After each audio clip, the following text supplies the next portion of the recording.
Avant même d'être un fleuve, le plus long d'Europe, la Volga est un symbole. Le symbole de cette Russie éternelle qui nourrit depuis toujours l'imaginaire des voyageurs. La Russie profonde, avec ses petits villages aux maisons de bois peint et ses vieilles babouchkas, le foulard noué autour des cheveux.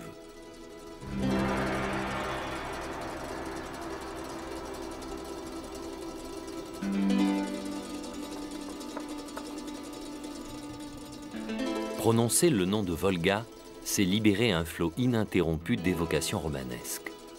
Bateliers chantant sur les chemins de halage, steppes infinies et forêts de bouleaux encadrant, comme pour mieux la protéger, Matushka Volga, petite mère Volga, comme la surnomment avec affection tous les Russes. À partir du XXe siècle, la Russie devenue soviétique construit à marche forcée usines et barrages. Les vieilles cités historiques de Nijni Novgorod, Simbirsk ou Volgograd prennent le nom des nouveaux maîtres. Rebaptisées Gorky, Ulyanovsk ou Stalingrad, elles deviennent des villes fermées, des sites stratégiques interdits aux étrangers. Le cours de la Volga est aujourd'hui rendu à la navigation touristique. En prenant le chemin d'Astrakhan, nous allons découvrir combien l'histoire de la Russie est indissociable de celle du grand fleuve. La Volga est naturellement importante pour la Russie. Quelque part, la Volga incarne, encore aujourd'hui, l'âme de la Russie. Je dirais qu'elle est aussi étendue, calme, majestueuse et monumentale que la Russie elle-même et que son destin.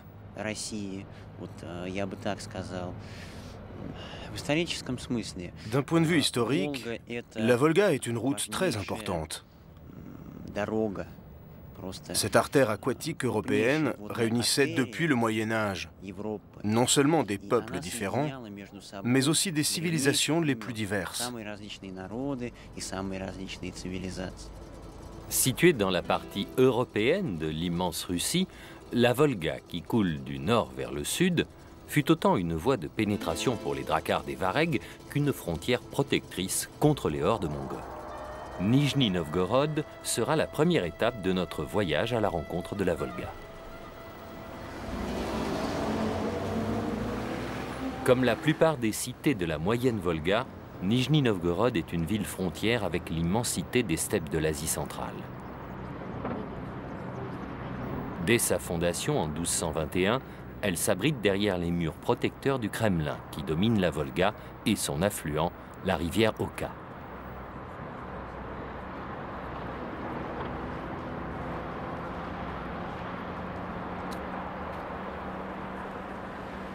Construit en bois à l'origine, le Kremlin est régulièrement détruit par les Mongols tatars. Il faut attendre le XVIe siècle et l'actuelle forteresse en pierre pour que soient repoussés les derniers assauts de la Horde d'or. Dès lors, la ville entreprend son essor commercial.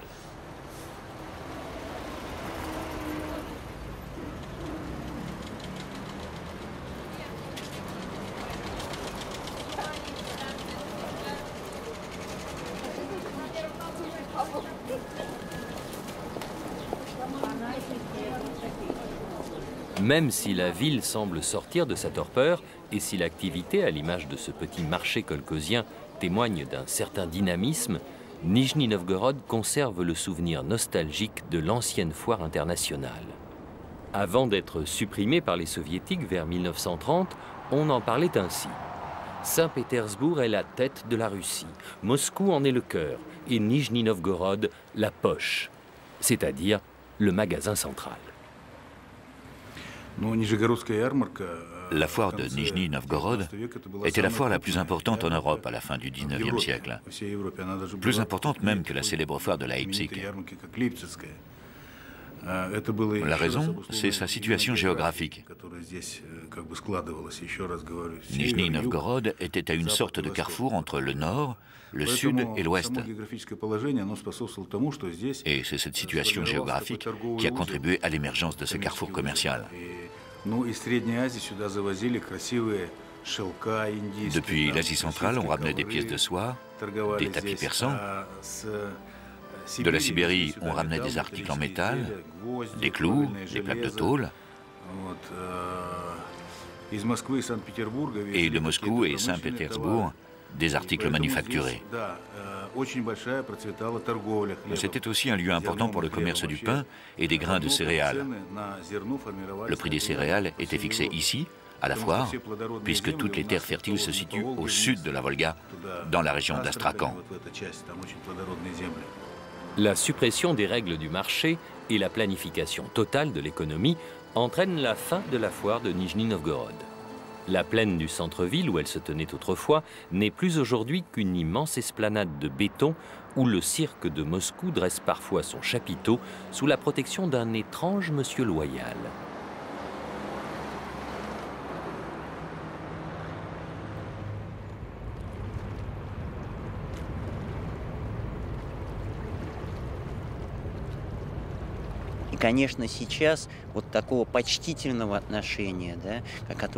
Il est évident qu'aujourd'hui, le respect traditionnel envers la Volga, la petite mère Volga qui était célébrée dans les chansons, ce respect, cette attitude n'existe plus.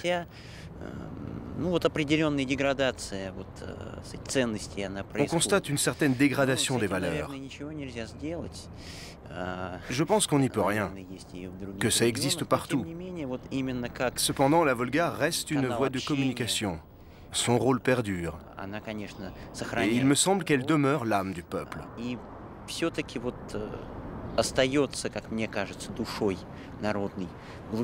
Même s'il n'en a pas conscience, même si on y jette des boîtes de coca, la Volga reste l'âme de la Russie dans le subconscient du peuple.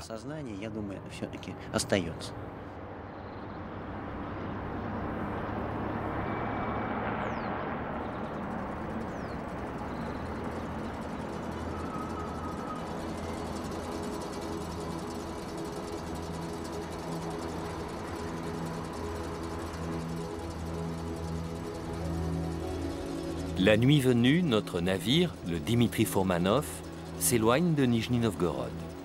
Nous commençons alors notre voyage en direction d'Astrakhan. Prochaine étape, Kazan.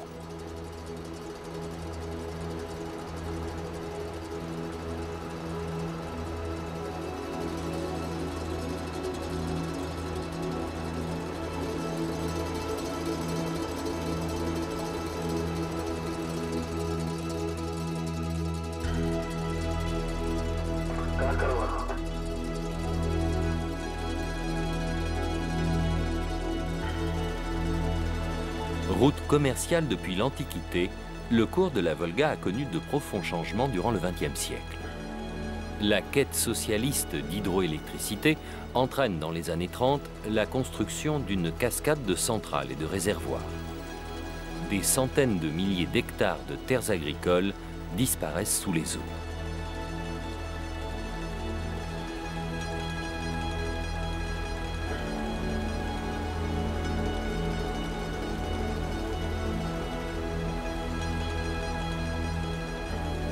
Laissant derrière nous ce linceul aquatique recouvrant des mondes engloutis, nous arrivons à Kazan.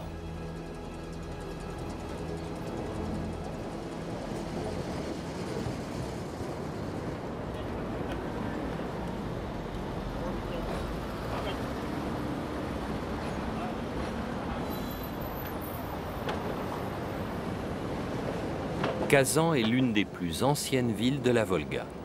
De nombreux travaux de restauration sont en cours pour fêter, dit-on, les 800 ans de la ville. 800 ans. Comme si Kazan, la Tatare, tenait à défier Moscou, la Russe. Kazan est la capitale du Tatarstan, une des républiques de la Fédération de Russie. Mais les Tatars, qui sont près de 2 millions dans la région, sont attachés à leurs différences et à leur identité. Elle s'exprime avant tout dans la langue tatare, affichée au fronton des théâtres ou bien au coin des rues.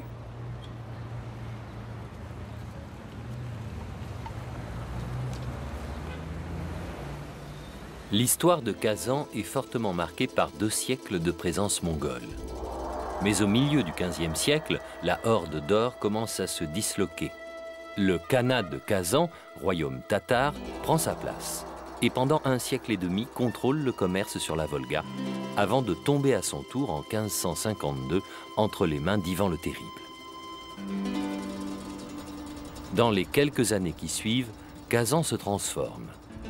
Derrière les magnifiques murailles de briques blanches du Kremlin, apparaissent alors les coupoles étoilées de la cathédrale de l'Annonciation.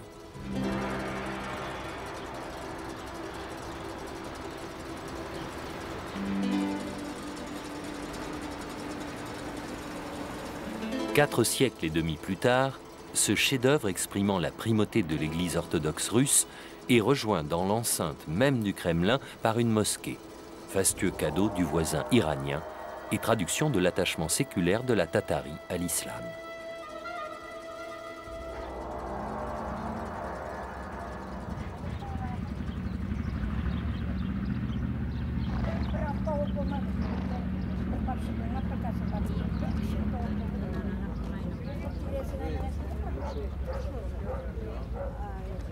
Christianisés, soumis pendant des siècles à une russification intense, les Tatars n'en continuent pas moins, notamment dans les petits villages de l'intérieur du pays, à parler leur langue et à conserver leur mode de vie traditionnel.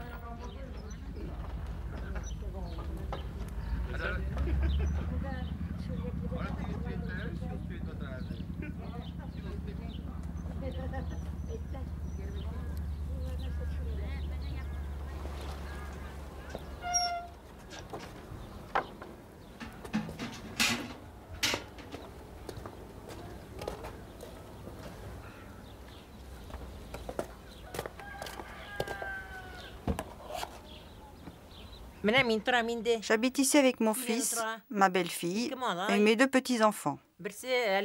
L'un ne va pas encore à l'école, il n'a que 5 ans. Et l'autre est à l'école primaire. En tout, nous sommes 5 à vivre ici.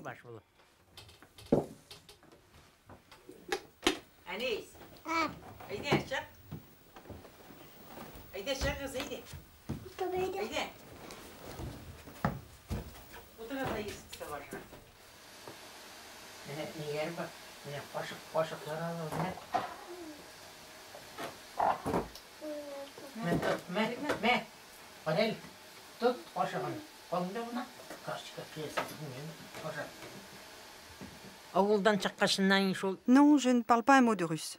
Nous, les femmes du village, on n'a jamais appris à parler le russe. Par contre, les jeunes, comme ma belle-fille, ils le parlent un peu, parce qu'ils ont fait des études.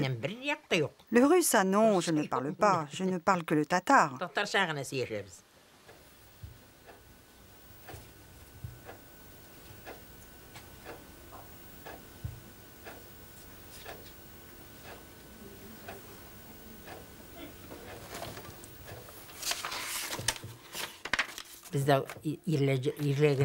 Chez nous, il n'y a que les hommes qui vont à la mosquée. Nous, on reste à la maison. C'est la tradition. Ce sont les hommes qui vont à la mosquée. Nous, les femmes, on fait aussi des prières. Seulement, on les fait à la maison. Je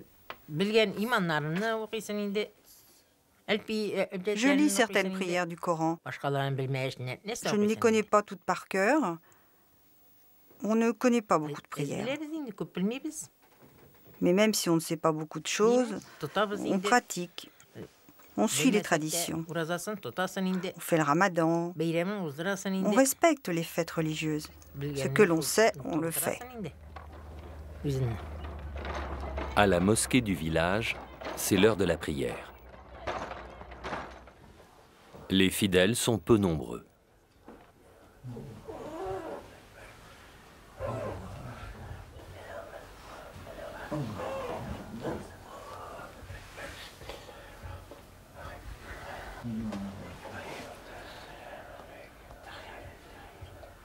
غير المغضوب عليهم ولا الضالين آمين بسم الله الرحمن الرحيم بحمده ربه واستغفر إنه كان توابا بسم الله الرحمن الرحيم فوقع الحق وبطل ما كانوا يعملون فغلبوا هنالك وانقلبوا صاغرين وألقي السحرة ساجدين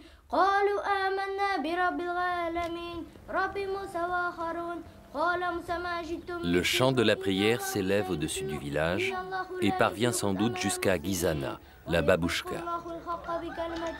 C'est un autre monde vivant à côté du monde, simple et sans artifice, loin des ors et des fastes de Kazan.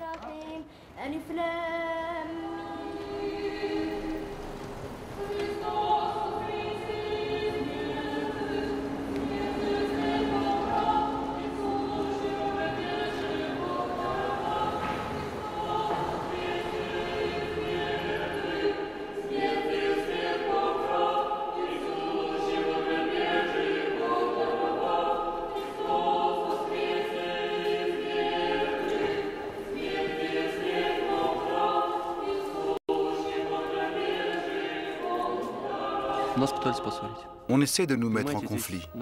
Mais il faut comprendre que les gens ici, ce sont des paysans qui cultivent les céréales. Ce qu'ils demandent, c'est la paix pour leurs terres. Ils n'ont absolument aucun intérêt à faire la guerre avec leurs voisins. Nous avons beaucoup de mariages mixtes. Le mari ne fait pas la guerre contre sa femme, le mari étant tatar et la femme russe, ou vice-versa. C'est un miracle. Il est rare que les deux religions diamétralement opposées cohabitent. Pourtant, c'est ce que nous avons réussi.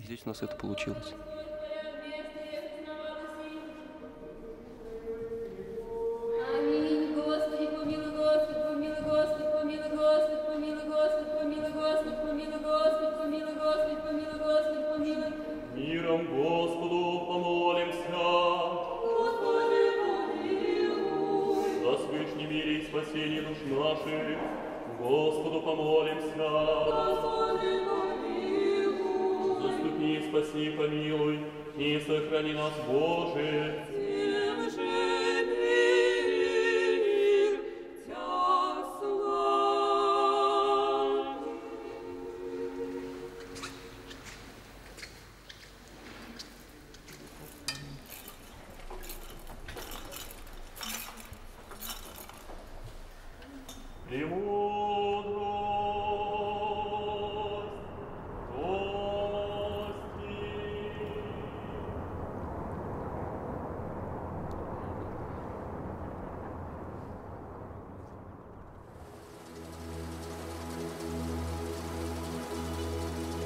Au matin suivant, le Dimitri Fourmanov a repris sa route vers le sud.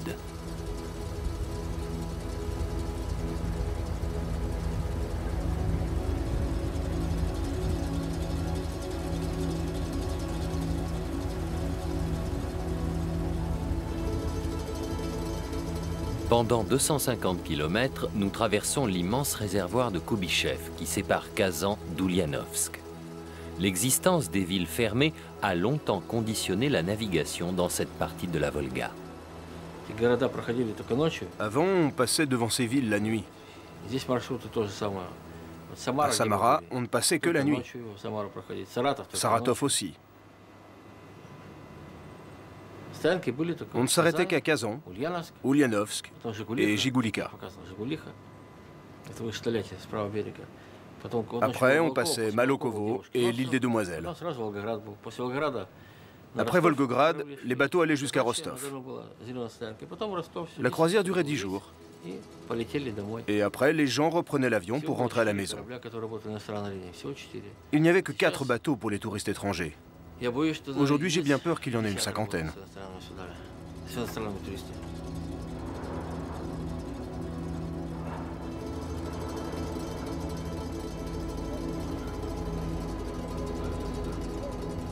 Des grues alignées le long du quai, quelques cargos, des bateaux assurant la liaison avec les villes de la région, l'arrivée à Ulyanovsk est semblable à celle de bien d'autres villes industrielles des bords de la Volga.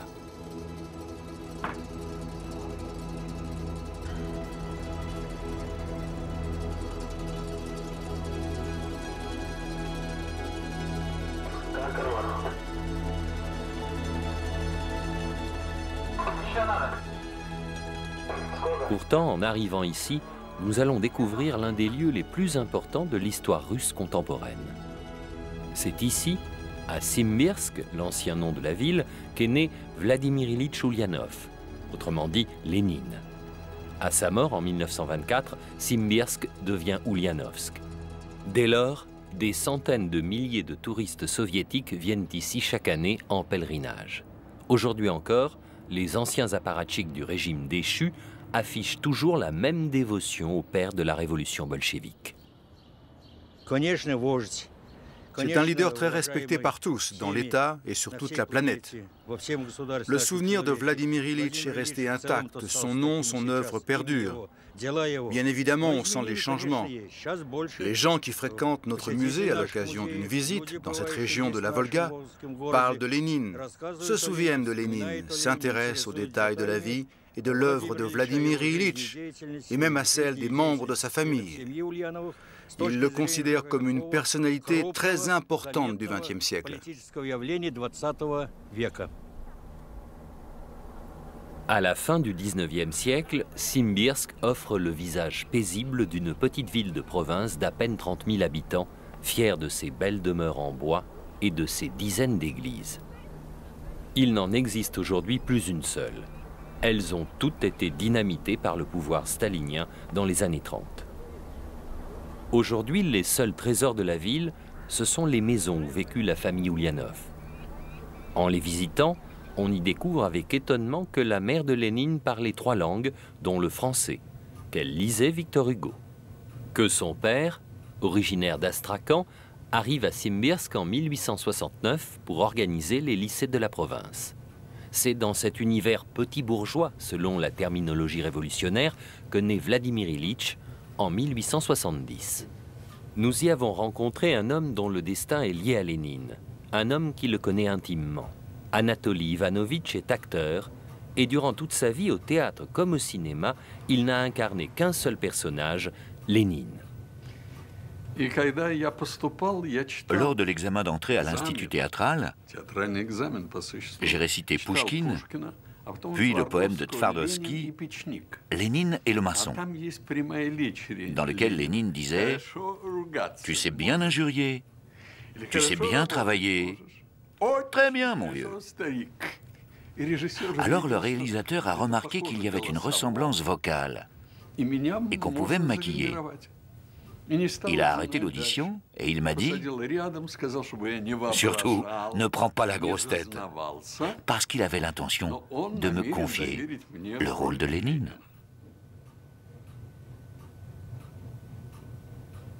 Maquillage, éclairage, attitude, la ressemblance est troublante. Mais elle ne serait rien sans la voix. Tout est compliqué dans le personnage de Lénine. Mais le plus simple, ce sont ses attitudes ou sa façon de rouler les airs. Ça, c'était le moins difficile.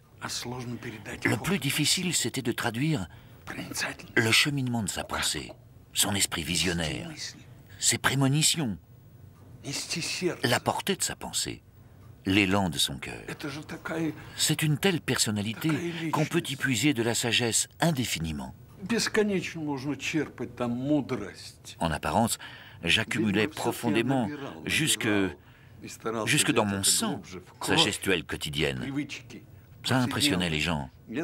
Mais moi, je ne me suis jamais pris pour Lénine. Je suis simplement l'un de ses élèves. Que dire d'autre, modestement?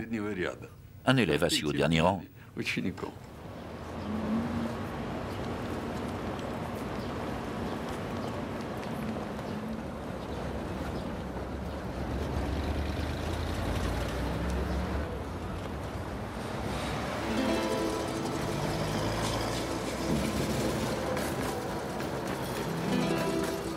Au pied de la colline, la couronne, comme l'appellent les habitants d'Ulyanovsk, notre bateau s'apprête à larguer les amarres et à appareiller en direction de Samara.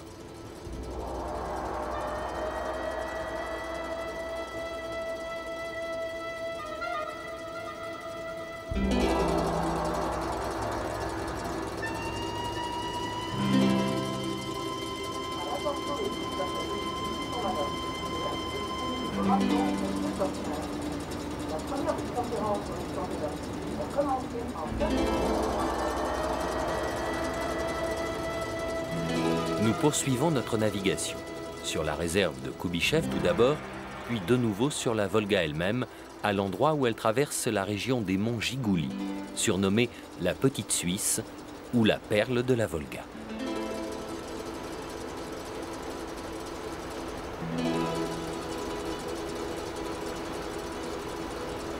En attendant d'arriver à Samara, certains passagers tentent de se familiariser avec la langue russe. Cette règle, elle marche presque tout le temps. C'est pour dire que les mots en A, K, comment se dit c'est du féminin. Volga. Alors, féminin. Après. En fin de journée, nous approchons de la centrale hydroélectrique Lénine, qui marque la frontière entre la moyenne et la basse Volga. Pour franchir ce barrage, qui date de la fin des années 50, le Fomanov doit emprunter 2 écluses.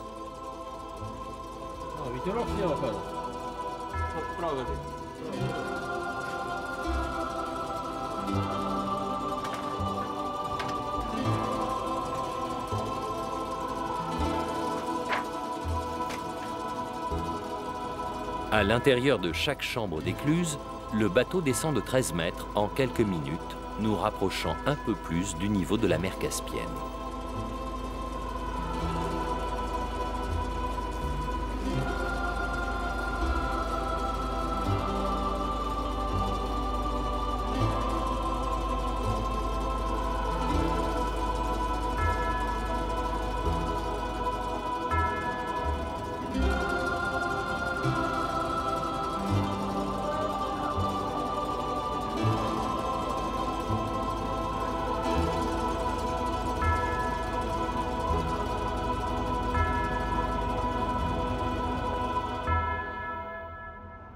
Tôt le matin, nous arrivons à Samara. Durant la seconde moitié du XIXe siècle, la ville, qui possède déjà l'un des meilleurs ports de la Volga, est reliée grâce aux lignes de chemin de fer à Moscou, à Tachkent ou à la Sibérie. Ces équipements joueront un rôle essentiel au cours de la Seconde Guerre mondiale, la guerre patriotique, comme l'appellent les Russes.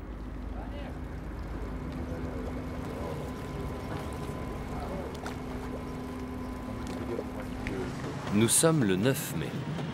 Les tramways traversent une ville à moitié vide. Dans toute la Russie, on commémore la victoire sur l'Allemagne nazie et donc la fin de la guerre patriotique. Dans les pays de l'Europe de l'Ouest, cette journée n'est plus l'objet de grandes célébrations. L'heure est à la réconciliation et à la coopération avec les ennemis d'hier. En Russie, la blessure est encore vive. Il faut se rappeler que la victoire fut acquise au prix de 20 millions de morts et de millions d'autres blessés.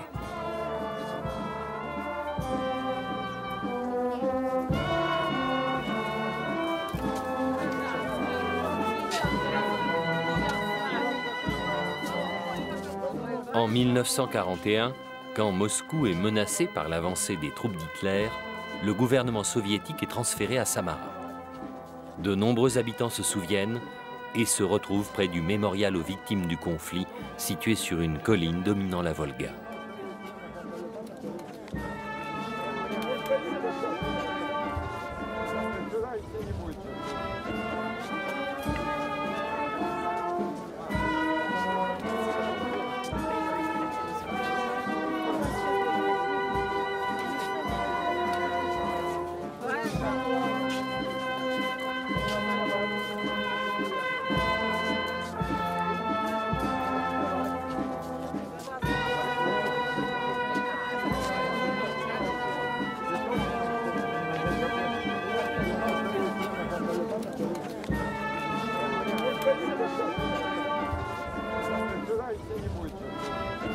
Toute la population de Samara n'est pas rassemblée autour de l'événement.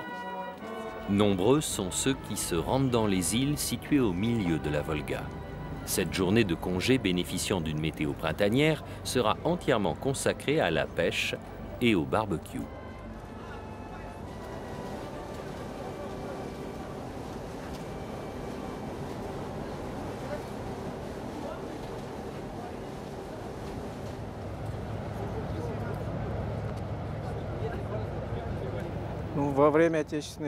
Pendant la guerre patriotique, la Seconde Guerre mondiale, à Samara, la Volga a joué un rôle très important. Elle a servi comme artère pour transporter l'alimentation, les machines, l'équipement pour les usines et tout ce dont avait besoin la population. La Volga et les lignes de chemin de fer constituaient une sorte de carrefour qui concentrait tous les acheminements des produits industriels, et cela dans toutes les directions, l'Est, le Nord et le Sud.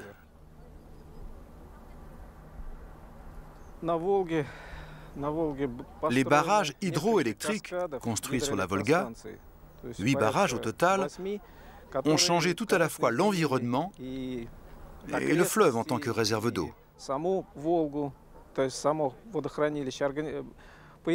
Les barrages ont provoqué l'apparition de véritables mers intérieures qui ont noyé des territoires immenses. On a dû déplacer les villes sur les hauteurs. L'apparition de ces nouvelles étendues d'eau a provoqué d'une part un changement du climat et puis ensuite un changement du trafic fluvial. La navigation s'est améliorée car les rivières se sont approfondies et ont rendu possible le passage des péniches et des cargos de gros tonnage.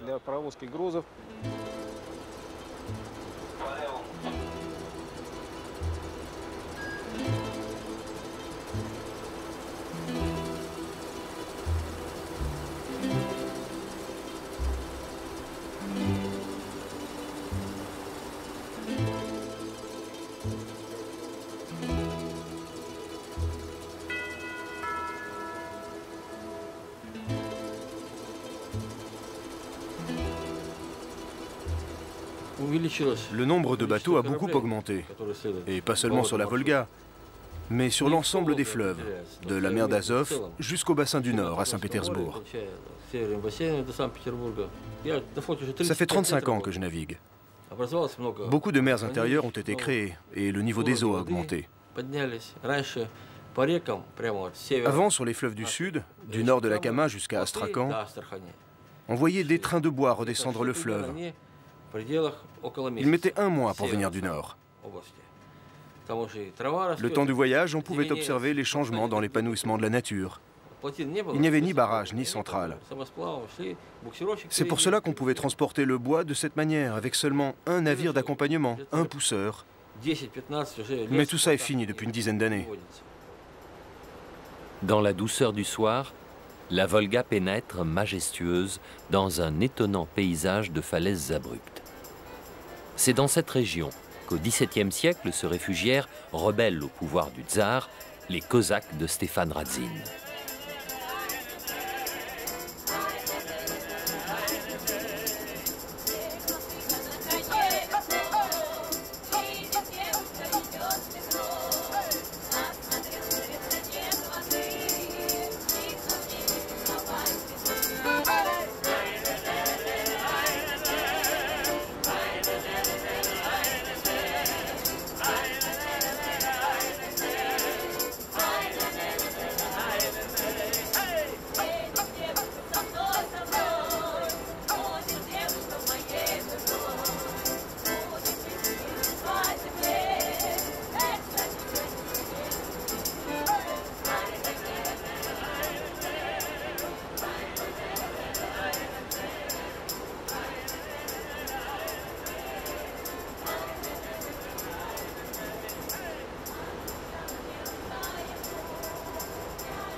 Au petit matin, sous la pluie, nous franchissons les écluses qui nous séparent de Volgograd.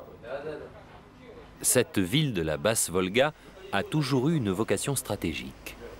Au XVIe siècle, un poste fortifié y protégeait déjà les bateaux et les marchandises contre les attaques des nomades. Mais c'est au cours de la Seconde Guerre mondiale que Volgograd, devenu Stalingrad en 1925, entre véritablement dans l'histoire. Au mois de juin 1941, l'armée allemande lance une vaste offensive contre la Russie qui se concentre au cours du printemps 1942 sur Stalingrad.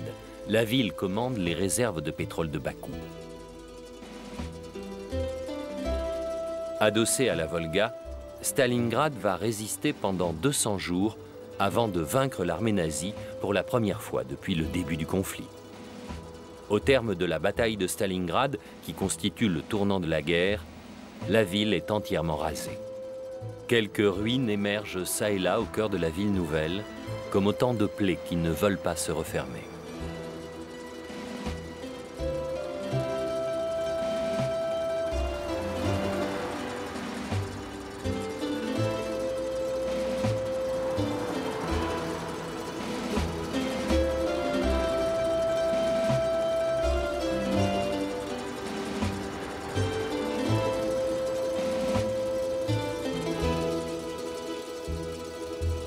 Un million de Russes sont morts durant la bataille.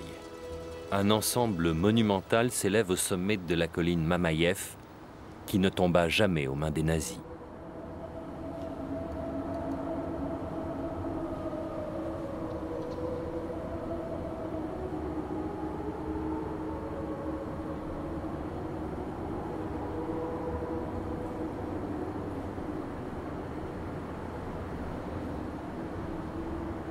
Au-dessus de la crypte renfermant la flamme éternelle se dresse Mère Patrie.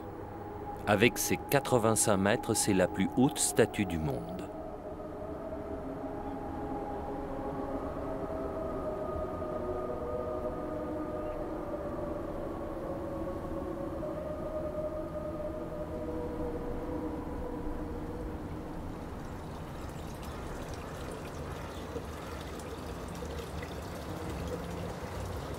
C'est à l'usine où elle travaillait que Valentina a fait la connaissance de son mari, Mikhail Ivanovitch.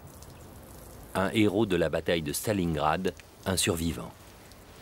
Quand la guerre éclate, Mikhail Ivanovitch est ouvrier chez Barricade, une usine de peinture. J'ai travaillé jusqu'à la fin à l'usine, jusqu'au moment où les Allemands ont bombardé Stalingrad, au mois d'août. Quand l'usine s'est arrêtée, il ne restait plus beaucoup de monde. Alors, on est allé défendre Stalingrad. En septembre 1942, les nazis accentuent leur pression. Seule une étroite bande de terre et la colline Mamaïev restent aux mains des soviétiques. J'avais seulement une chemise qui venait d'un uniforme, mais le pantalon et les chaussures étaient à moi. Je n'avais même pas de casque, juste un bonnet. Un bonnet comme les jeunes en portent aujourd'hui. Un petit bonnet, mais avec une étoile. Encerclée, la 62e armée soviétique refuse de céder. Les combats se déroulent rue par rue, maison par maison. Malgré les bombardements, une partie de la population refuse d'être évacuée sur la rive asiatique de la Volga. Les gens se terrent dans la ville en ruine.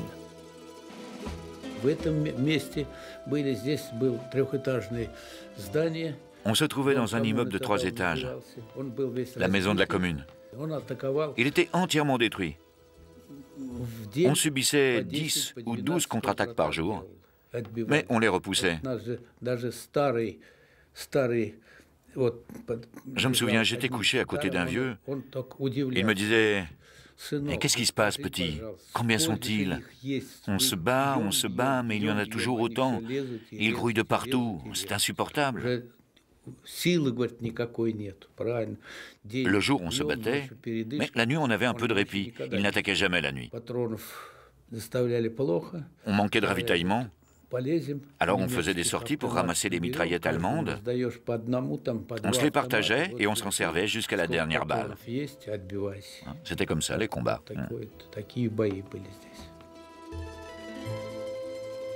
Dans la ville qui n'est plus qu'un gigantesque champ de ruines, il arrive souvent que des combattants russes et allemands occupent le même immeuble, mais à des étages différents.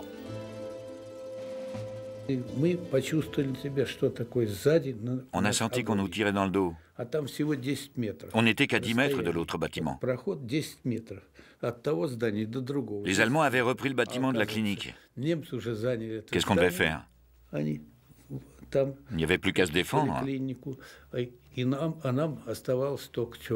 Ah non, les Allemands nous criaient « Les Russes, kaput !»« Russes, kaput !»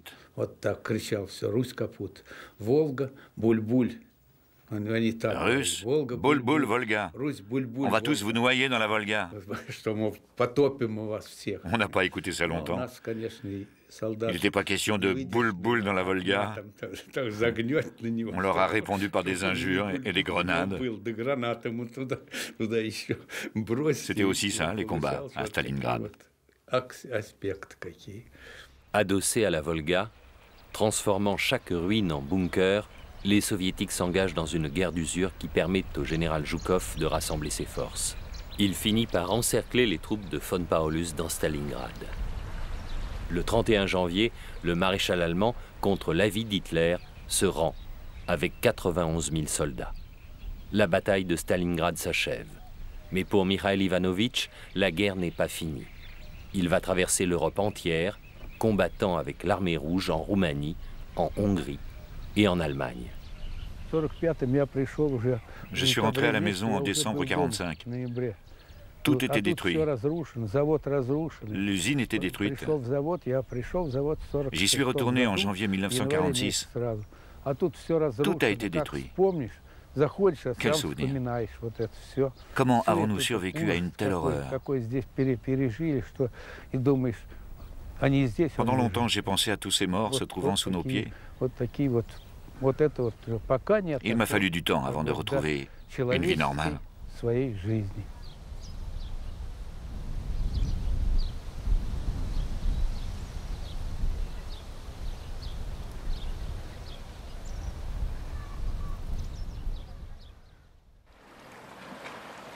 Après une semaine de navigation, nous arrivons au terme de notre voyage. Astrakhan, la dernière ville sur la Volga. Jusqu'au XVIIIe siècle, Astrakhan était baignée par les eaux de la mer Caspienne. Celle-ci est aujourd'hui rejetée à une centaine de kilomètres au-delà de l'immense delta formé par les nombreux bras du fleuve. Pierre le Grand disait de Saint-Pétersbourg qu'elle était la fenêtre sur l'Europe et d'Astrakhan qu'elle était celle ouverte sur l'Orient. Même durant l'époque soviétique, Astrakhan ne fut jamais une ville fermée. N'abritant aucun complexe militaro-industriel, elle continua, comme depuis son annexion par les Russes en 1558, à contrôler les échanges commerciaux entre l'Europe et l'Asie. Kazakhs, Tadjiks, Kalmouks, en observant le visage des vendeurs du grand marché, on voyage dans toute l'Asie centrale. Tous les tsars et tous les souverains russes ont toujours choisi de s'affirmer sur la région de la basse Volga.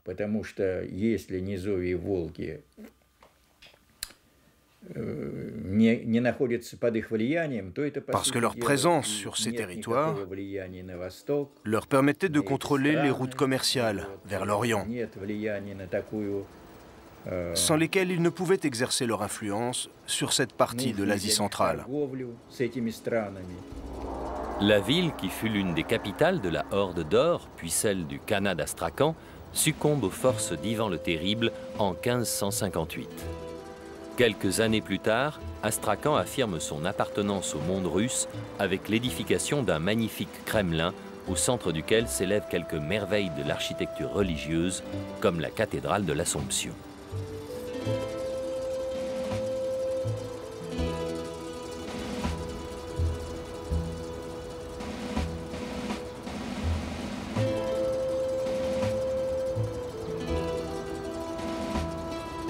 Au cours du XVIIIe siècle, de nombreux marchands orientaux qui commercent avec Moscou s'établissent à Astrakhan.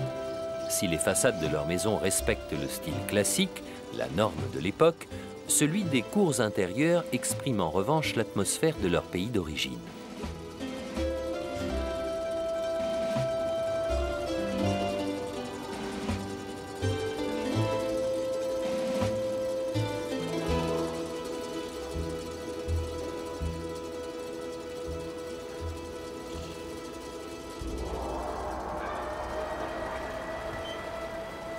La mosaïque ethnique s'enrichit régulièrement de nouveaux arrivants. C'est le cas des Tadjiks, et plus récemment encore des Iraniens, les voisins de l'autre rive de la mer Caspienne, qui investissent beaucoup à Astrakhan.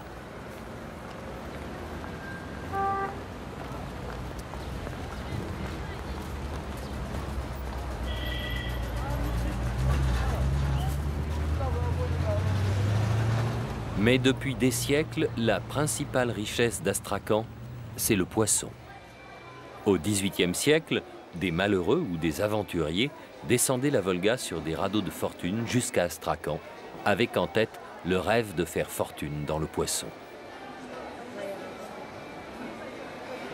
À côté des brèmes et des silures, l'espèce la plus célèbre demeure l'esturgeon. Si l'on trouve des esturgeons de petite taille réputés pour leur chair, impossible de trouver sur les étals du marché d'Astrakhan la moindre boîte de caviar. L'essentiel de la production est destiné à l'exportation. Mais aujourd'hui, cette richesse est menacée.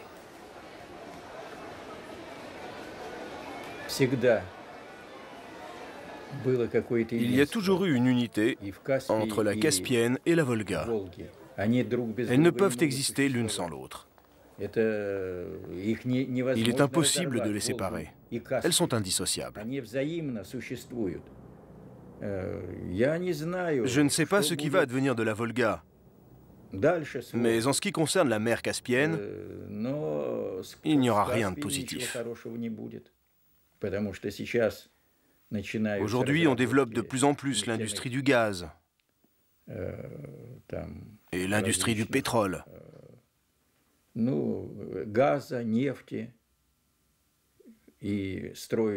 Pour cela, on construit toujours plus de plateformes pétrolières et des raffineries. Tout cela est triste parce que cela risque de mettre en péril la biodiversité de la mer Caspienne et l'abondance des poissons.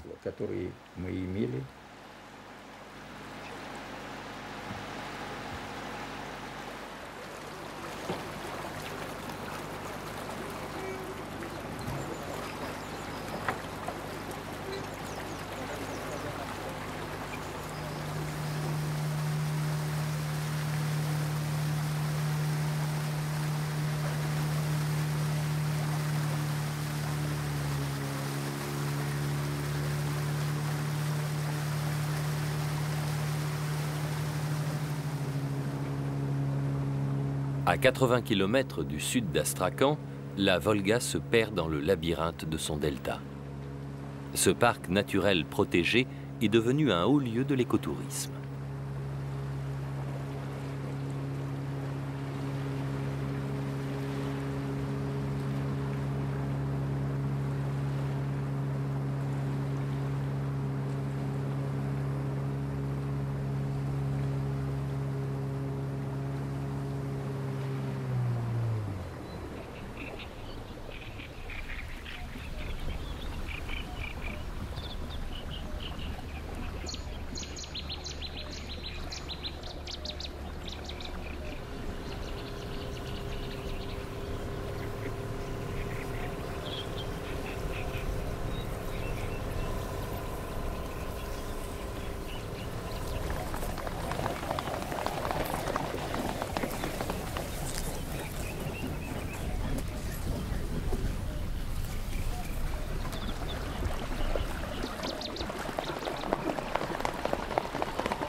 Quelques pêcheurs regroupés dans des kolkhozes continuent à venir dans le delta. Pendant toute la durée de la pêche, ils vivent et séjournent sur leur embarcation. C'est peut-être ici, entre pétrole et pêche traditionnelle, que se joue l'avenir de la Volga et de la mer Caspienne. On a commencé à 7 h du matin. Ça fait maintenant le 4e filet que l'on relève. La durée d'une séance de pêche, c'est en moyenne 2 heures. On lance le filet, on attend. Et une fois qu'il est au fond, on le remonte. À cause de la chaleur, on garde le poisson dans des barques réservoirs remplis d'eau, afin de le conserver au frais pendant le transport jusqu'à l'atelier de fumage. En ce moment, c'est moyen. La pêche est bien meilleure à l'époque des hautes eaux, au printemps.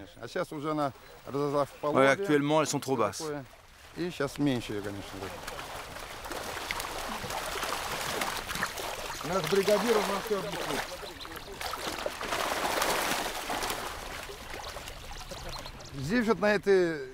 Ici, dans cette zone, les sturgeons ou le saumon sont rares.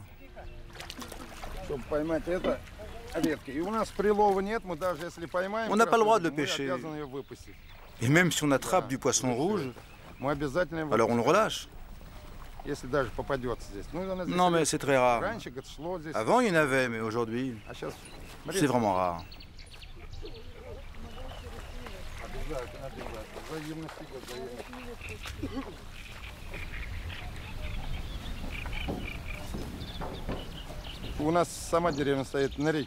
Mon village est situé au bord de la Volga.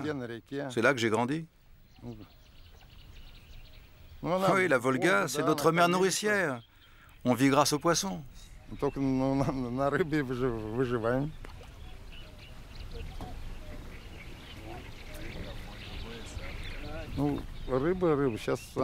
Aujourd'hui, le poisson passe au second plan après le gaz et le pétrole.